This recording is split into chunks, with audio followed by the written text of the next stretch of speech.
Hey, hello, everyone. Thank you so much for joining us. My name is Connor Sterling. Today, we are going to be taking a sneak peek into what's coming to Massive in 2025. Massive Insider is going to be a recurring event where we continue to update our customers and partners on what we're doing and really demonstrate where the platform's headed. With me today, I just want to introduce some of our team members. Majid Al-Hadri, our CTO, and Matthew Sobquicks, solution architect. Please, Majid, Matt, you want to introduce yourselves? Yeah, I'll start this. I'm Majid. It's like magic with a D. I'm the co-founder, CTO, and interim CEO as we stand right now at Massive. Pleasure to meet you, everyone. Thanks for joining. Thanks, Connor. My name is Matthew Sobquicks, solution architect, and also a co-founder as well. So I've been here since the beginning of Massive. Help out with any sort of workflow solutions where Massive can help out. Fantastic. And I'm Connor Sterling. I'm a solutions engineer here with the partner success team. And today, I just want to go over very quickly our agenda. So we're going to start off with our MASV Mission Log, which is a roundup of everything we've done in the last 12 months. We're going to cover Massive Agent or Storage Gateway, as some folks may know it. We're also going to go over two new enterprise features that we've announced and are releasing next year. And then also some other upcoming integrations, upcoming features. And then we'll have a Q&A session at the very end. If you have any questions during the presentation, please feel free to drop them in the chat. We'll be reading along as we go. We're happy to answer as we go. But if you want to, sit, listen, and then we'll answer questions at the end as well. All right. So we're going to kick this off with the Massive Mission Log. So a serious question for everyone here, and feel free to drop these answers in the chat if you want. When was the last time your file transfer solution got an upgrade? Think long and hard about that. Some folks are familiar with other players in the industry. When was the last time they released a new feature for you, did something to upgrade your workflow? Well, over the last 12 months, here's a list of everything that Massive has released, some major features that Massive has released, not limited to, but including the dashboard, API key creation and management, our daily digest email, multi-factor authentication, team spaces, portal rules, custom portal paths, which just went live this month. We also introduced a free tier, which gives users 10 gigabytes for free every single month. We also have Storage Gateway or Massive Agent, CC download notifications, new AWS and Wasabi regions, our Synology integration, our QNAP integration, our Amazon EBS and EFS integration, as well as subscription plans and enterprise pricing. So that's over the last 12 months where all of our features have been released and really as a response to customer feedback. All of these are directly from listening to customers and hearing what they want. And the Massive team has gone ahead and implemented them. I'm going to pass this off to Matt Sobquicks here to talk about Massive Agent and Storage Gateway. Perfect. Thanks, Connor. Yeah, so Massive Agent, or as we've kind of had it on our website listed and been talking to our customers, it is something we call our Storage Gateway. So this is something that we released in July of this year. Basically, what this allows you to do is to both send and receive files directly from any of your on-prem storage platforms. We have a few that we have certified, so anything on the QNAP or Synology line of platforms, as well as Amazon AWS, EBS, and EFS storage platforms. These are the ones that we have verified and kind of what we say is certified those platforms to be used with our Storage Gateway. But also, this can be with any platform that you have in-house, right? As long as you have a workstation dedicated in your environment that can talk and see those shares or that platform, or sits directly on that Storage Gateway with all your drives, Massive can be installed there. And we do have a few different ways that can be installed, either again as a binary. So we do have instructions on our developer documentation on how that can be installed as direct binaries. But for platforms that maybe you just want a bit more control over, we do also have it deployed as a Docker instance. So again, that can be deployed on any platform that supports Docker. And again, any any storage platform that you can have access to, Massive can now use both as a direct delivery platform, but also a deliver from platform. So traditionally, MASV was only used to be able to deliver files from your local PC. Again, things where you have network shares to or USB drives. Now with MASV, as long as the storage gateway is running, you can be anywhere in the world. And as long as that agent is running in your organization, you can now send files directly from that on-prem storage through MASV. Again, all in a secure way. So that's something that we released in July. And we've got some good uptake on that. And a lot of people like to use it so far. That's fantastic. Thank you, Matt. So in terms of storage agent, like where did this come from? Why did we choose to develop this specific tool? Yeah, so a lot of it was from our customers, right? They wanted the ability to be able to send files directly to their storage or from their storage, right? Like I said, a lot of the times you're limited to what you have access to from your local PC. While now, especially for those enterprise players, you can now send those files from your on-prem storage anywhere in the world that MASV has access to. That's fantastic. Now, I know we kind of touched on this as well in terms of we have the QNAP integration, we have a Synology integration, Amazon EBS and EFS, but really our Docker container, our MASV agent could be deployed on almost any storage device. Exactly. As long as you have a workstation in your environment that can talk to that storage, again, it could be something that we support or something we don't even support, but as long as that workstation can access that storage, MASV can be used to talk to it both, like I said, both as a deliver into or a deliver from. Right. So again, very, very, very powerful. Again, and not limited to what we've certified. Obviously, like I said, what we've certified is what we've tested with. But that doesn't mean that any other platform out there, like I said, homegrown solutions or large enterprise solutions as well, they will work with MASV as well. And that's fantastic. And that's also something I want to touch on as well, is that we have both MASV integrations and also MASV storage certification, where we actually go and test these storage devices ourselves to make sure that they can handle the workload and handle running the MASV agent. That's fantastic, Matt. Thank you so much. Next up now, I'm sorry I got ahead of myself earlier. I want to talk about a few new enterprise features, and that's actually Majid's going to talk about that. So I'll pass that off to him. Thank you very much, Connor. I think I just want to echo something you said earlier. We build this product for our customers, and we take great pride in this. So whatever you're going to see, the first answer is always going to be because our customers asked for it. So when we start with SSO for portals. So this was just released in the last month or so. Portals is one of the most powerful features that MASV has, where you can connect any on-prem or on-cloud storage and then just create a simple web page for ingest. So you can direct anyone to submit files into it. It could be a person on the other end using their web browser, a machine running on-prem, or even a cloud where we can deliver files into and then disperse into one or many destinations. Connor made a great video about that on our YouTube channel if anyone want to watch, of how we can support these workflows. So this adds another layer of security on top of that offering. In the past, you could create a public portal or a password-protected portal. This one adds a sign-in layer. But this you can tie in with single sign-on using SAML, for example.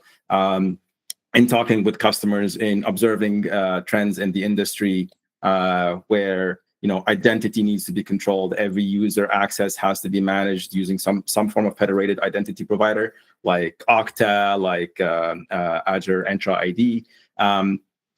So this ties into your IDP, so you can manage who can access these portals, upload files, when and where.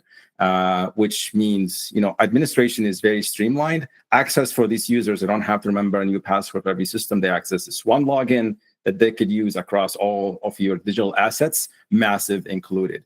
And to the point, that makes onboarding very easy. So if I have a user that want to associate them, it's just association within your Zero Trust or your IDP provider. And offboarding as well. If you just remove them from IDP, they cannot access this. They cannot submit files and then through MASV to wherever they need to go. And for your employees, your clients, or your collaborators, they get that consistent experience. Again, one single sign-in takes me everywhere, even if it's MASV. A new interface to me, it's very simple, but I just do not have to remember a new username and password. It's one single identity across the board.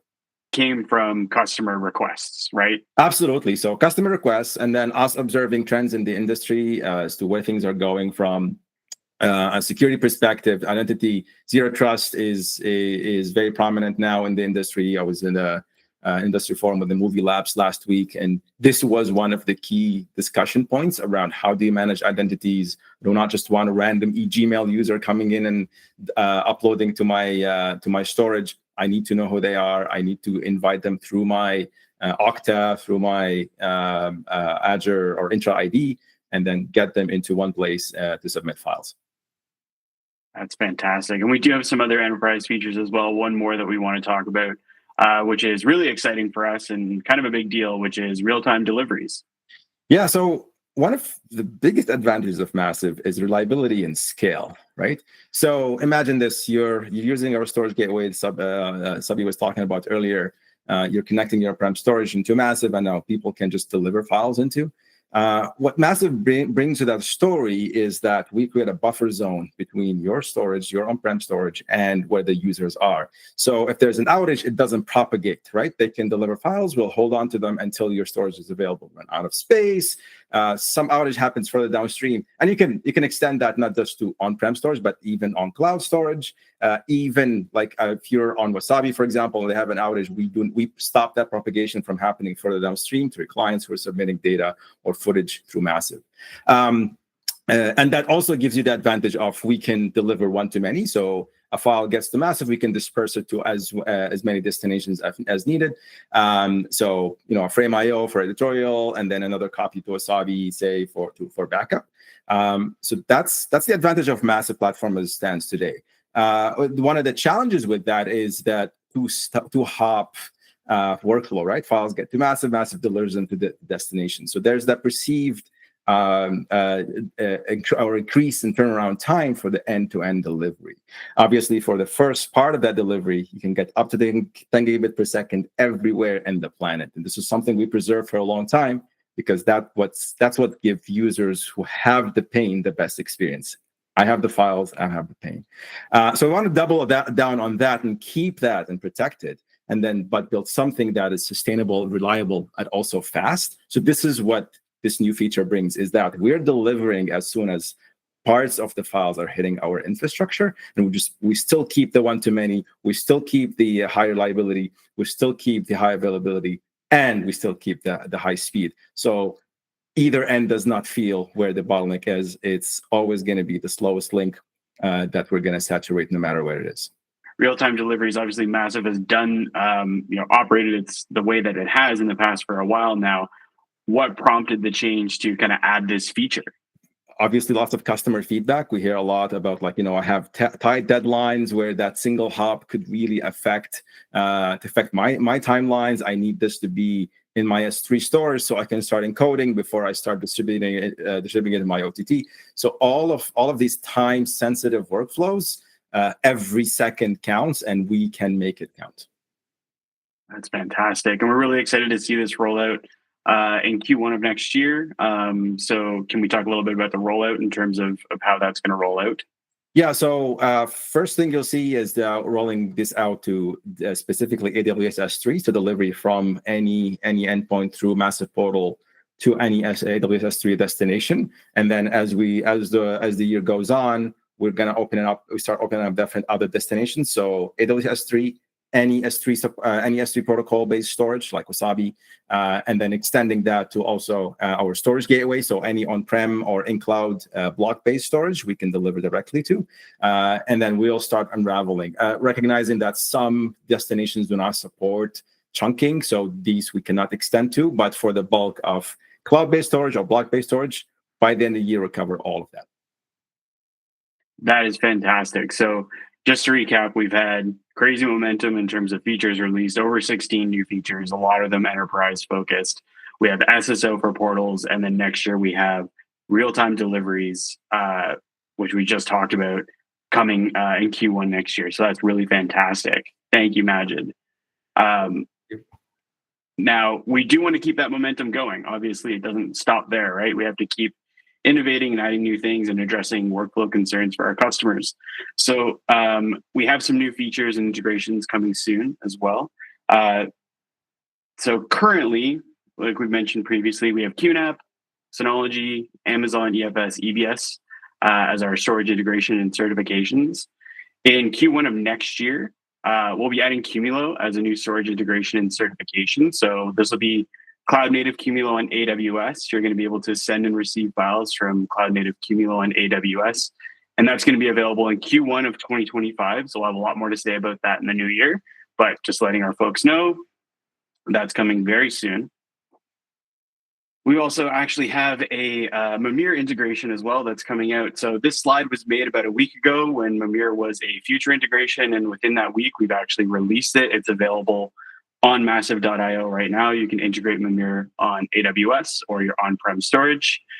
For those who are not familiar with Mimir, video collaboration and production platform for pros that runs in the cloud, and it automates tasks like transcription, translation, and object recognition using AI. Also coming up, we have our Nara integration, which we did announce earlier this year. You can send files from Nara today. In the future, we'll be expanding that with the Nara team to be able to send and receive through Nara and also start accessing portals. So that's a really exciting development. For those who aren't familiar with Nara, it is a MAM from Filmlight, makers of Baselight, well-regarded color grading tool within the industry. And continuing on that path, we also have integration with Strawberry with Projective.io.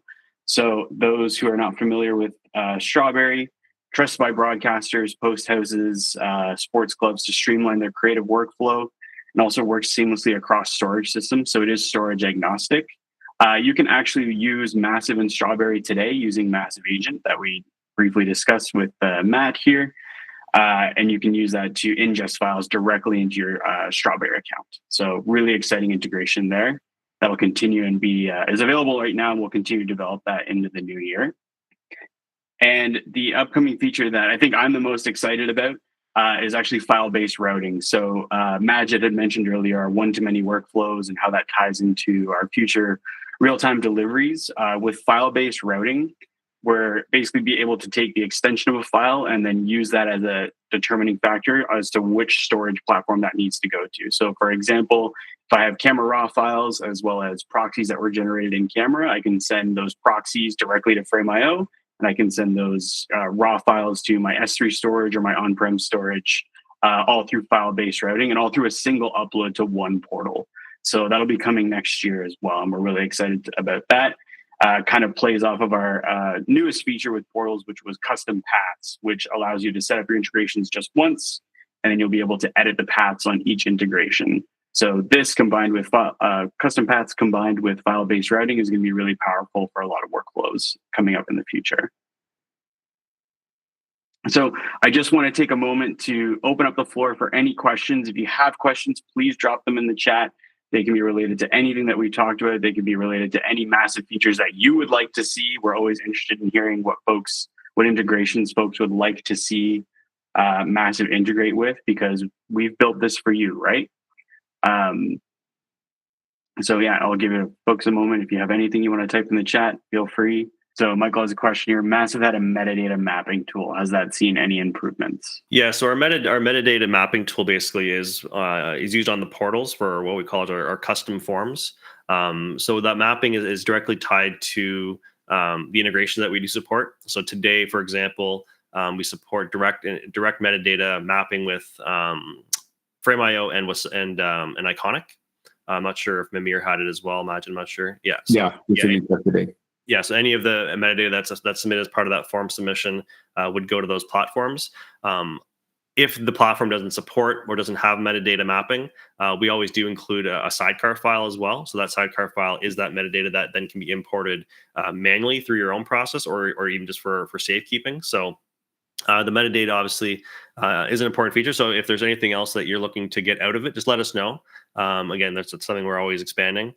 We do have some things coming up in the new year on our roadmap to make those metadata fields more dynamic and how they could be able to be used to deliver into dynamic destinations and all this kind of stuff. We're not sure exactly how it's all going to work yet, but we have had some requests from customers around being able to use those as dynamic fields for delivery. Yeah, I'll add one thing to that, or a couple of things to that, Sabi. So support in the desktop app was also added very recently, I think a couple of months ago. So you can, for portals that require custom metadata, you can any upload coming from the desktop app can also show the custom form with all the tickers. And then adding to that, next year's adding support for that with our automations as well from the desktop app. Fantastic. We have a question from Anonymous. Says, at my company, we use Suite Studios and allows us to work directly off of a cloud bucket. It's been incredible, and actually the Suite Connect app seems to allow us to send to clients. Are there better ways to do this using MASV? Can MASV orchestrate files between locations, or, and then it falls off, unfortunately. So, I'll take a stab at that one. Just, I'm familiar with Suite Studios. I played around with it a bit. It's a great tool, especially for those folks who are familiar with LucidLink. It's very similar to how that operates. In terms of automating transferring files between locations, MASV has automations built right into the desktop, as well as MASV Agent. So, we can set up watch folders that as soon as they detect a new file, that can be either sent to a portal or, delivered to MASV and then automated to download to another location. So, there are ways to coordinate. It just depends on your workflow, and always happy to have those conversations in terms of figure out what the best workflow is for you with MASV and how to transfer those files. So I hope that answers your question. If it doesn't, please let me know. We're happy to kind of dive more into it. I'm going to mark that one as answered here. Michael, odd question. Love odd questions. What progress has been made to usurp, love that, Aspera or Signian from their pedestals so MASV is an approved solution from studios, etc.? Yeah, so this is actually a really good question. We were at IBC in September, where a lot of the big studios actually came and talked to us. Again, these are like kind of the Netflixes and the Apples. They actually have no problem in using MASV. It actually was surprising to hear. A lot of it, what actually comes down to is, again, we're fully secure. We're SOC 2, we're ISO certified, we're TPN Gold Shield compliant as well. These are the main drivers for how these studios actually can receive their files. Same thing with like the Netflixes. When we were talking to a Netflix executive, actually, they even said they've actually used MASV with Netflix for transfers, right? So a lot of it is more just talking to the person that you're trying to submit your files into, and just tell them that you want to use MASV. Things like the SSO for portals, those are things that we're working on that are other requirements for a lot of these studios where security is paramount for them to be able to use it. So adding things like this are just easier ways that they will be able to use us. So again, maybe Michael, if we can chat offline as to which studios you're particularly working with, because we may already have those contacts built up, and it's just a matter of finding out what they need. That's the biggest thing for us. Again, we don't have necessarily the contacts for the particular individuals that you're sending or sending into. But if we can do that dialogue with you, we can find out exactly what their requirements are. But this is an ongoing task that we're always trying to get better. Obviously, is to get that support from those studios, because we know that a lot of the times customers want to use us. They're stopped by something. So yeah, let's maybe chat offline. We'll have one of our reps reach out to you and just kind of find out exactly who you're working with, and see maybe we already have that support, and we can go from there. Awesome. Thank you, Sebi. Michael, thanks for the question. Great question. Not often do you get the Q&As that use the word usurp. Really, really happy with that one. Cameron, yes, thank you so much. No worries about the anonymous one. Always happy to answer anonymous questions. Yeah, Cameron, if you want to reach out and you want to talk Suite Studios, more than happy to, because I do think that there's a lot of synergies with that. And we do have some folks that are actually using both Suite Studios and MASV already to send and receive files. So always a great conversation to have there. So, folks, if there are no more questions, we're happy to kind of tie this off. And thank you so much for coming to our MASV Insider, our first MASV Insider event. And we hope you have a happy holidays, and we will catch you at the next one. Thank you so much, folks. Take care.